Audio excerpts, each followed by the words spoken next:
She gave her company $1 million idea. Her boss fired her to steal it. 6 months later, she walked into the same boardroom as the new owner of the company that betrayed her.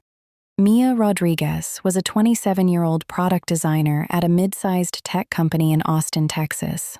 She wasn't the loudest voice in the room, but she was always the one with the notebook full of ideas. Her boss, Mark, loved to say, "We're a family here. If one of us wins, we all win." For 2 years, Mia worked late nights on a side project, a subscription platform that helped small businesses automate their customer support with AI. She refined the concept, built wireframes, and even did rough financial projections. When the tech industry started buzzing about AI automation, she knew it was time. One Friday afternoon, she finally showed Mark. She walked into his office with a polished slide deck, her hands trembling just a little. "This is called HelioDesk," she said. "If we build this now, before our competitors, we can own the entire small business support market. First-year revenue projections, conservative estimate, $1 million. Mark leaned back in his chair, eyes narrowed, fingers steepled. He flipped through the slides slowly, saying almost nothing. When she finished, he gave her a tight smile. "This is interesting, Mia. Really interesting. Let me think about it over the weekend and talk to upper management. You might be onto something big here." That weekend, Mia couldn't sleep. For the first time, she felt like her hard work might actually change her life. She imagined leading the new product, getting equity, finally paying off her student loans. On Monday morning, she showed up to the office early, heart pounding, ready for the meeting where Mark would tell her the good news. Instead, she got an email. Subject: Organizational changes. "Mia, please meet me in conference room B at 10 a.m. Mark." At 10 on the dot, she walked into conference room B. HR was already there. Her stomach dropped. "Mia," Mark said, not quite meeting her eyes. "As you know, the market's been difficult. We're restructuring. Unfortunately, your position has been eliminated effective immediately." "Eliminated?" Mia repeated. "But I just presented HelioDesk on Friday. You said—" Mark cut her off. "That has nothing to do with this decision. We appreciate your contributions. You'll get 2 weeks severance. HR will walk you through the exit process." They took her badge, made her pack her things in a bland cardboard box, and escorted her out like she had done something wrong. On the sidewalk outside, fighting back tears, she opened her personal email. Her access to all company files, presentations, and internal tools had already been revoked. But Mark had made one mistake. In his rush to take credit for her idea, he'd forgotten that Mia always kept backups on her own external hard drive at home. 2 weeks later, Mia was sitting at her tiny kitchen table, surrounded by job rejection emails, bills, and that same cardboard box from the office. Her laptop pinged. A friend from the company had messaged her on LinkedIn. "Hey, I don't know how to tell you this, but Mark just presented a brand new initiative to the board today called HelioDesk." Attached was a blurry photo from the back of a conference room. On the projector screen, Mia could see her own slides. Same logo, same layout, same tagline. Underneath the photo, another message. He told them he came up with it over the weekend. Mia stared at the screen for a long time. In that moment, something inside her hardened. She realized Mark hadn't fired her because the company was restructuring. He'd fired her to erase her from the story so he could steal the ending. Instead of exploding, Mia opened a new notebook. On the first page, she wrote 3 words in all caps: prove and win. Then, step by step, she started planning her revenge. First, she gathered evidence. She still had the original design files with timestamps. She had the emails where she'd sent Mark early drafts of the idea, dated months before that restructuring meeting. She had text messages to friends saying, "I'm finally showing HelioDesk to my boss on Friday." Mia took everything to an employment lawyer who specialized in intellectual property. "This is very strong," the lawyer said, flipping through the documents.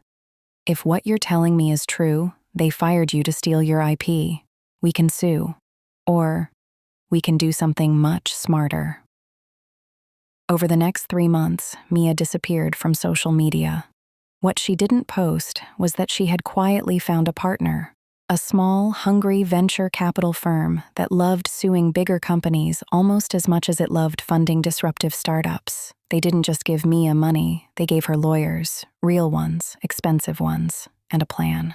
While Mark's company slowly tried to build Heliodesk internally, bogged down by bureaucracy and endless meetings, Mia and her new team moved fast. They rebuilt Heliodesk from scratch under a new corporate entity with Mia as majority owner. They redesigned the interface. They improved the onboarding flow. They even secured a provisional patent around the specific workflow Mia had invented.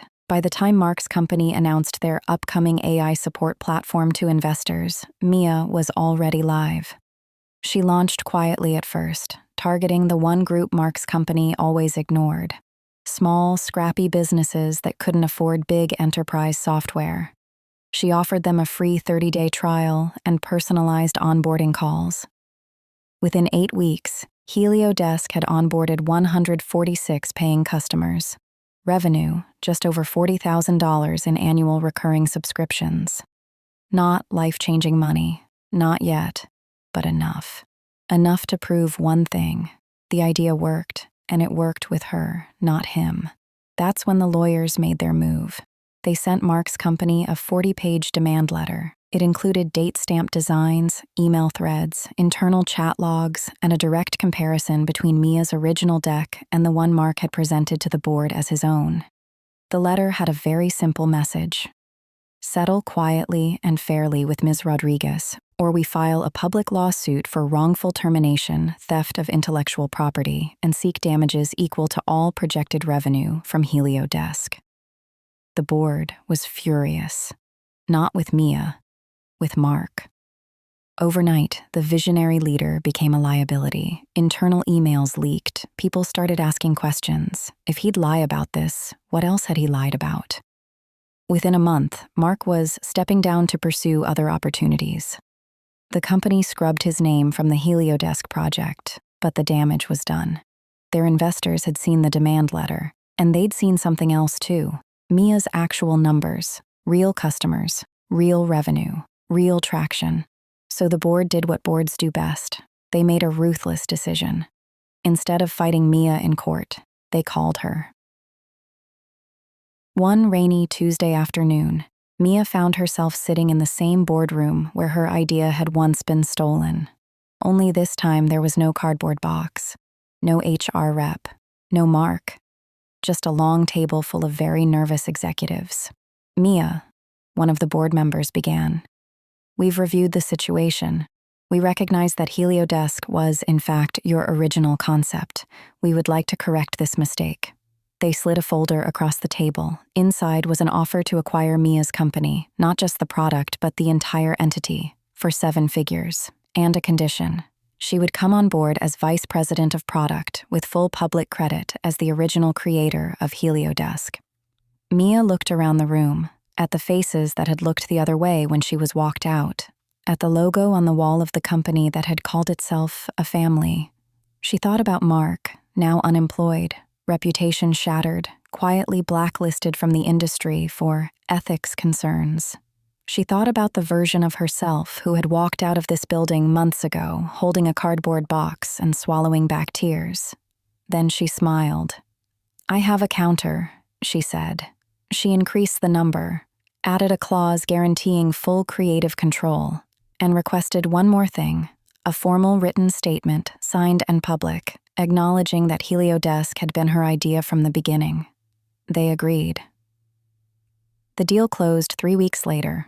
Mia walked back into the same office, not as an employee who could be fired on a Friday afternoon, but as an executive with equity, legal protection, and a team that now answered to her. Mark, on the other hand, spent his days sending resumes into the void, discovering that the tech world is surprisingly small and that quietly pushed out for ethics issues has a way of following you. The psychology of workplace betrayal is brutal. When bosses steal credit for employees' ideas, it doesn't just cost innovation. It eats away at trust, loyalty, and mental health. But sometimes, if you stay quiet long enough to gather proof and get smart enough to play the long game, revenge doesn't look like shouting in a conference room. It looks like walking back into the building through the front door, with a better title and a much bigger bank account. If this story made your blood boil and then made you smile, hit that subscribe button for more true stories of betrayal and perfectly executed revenge.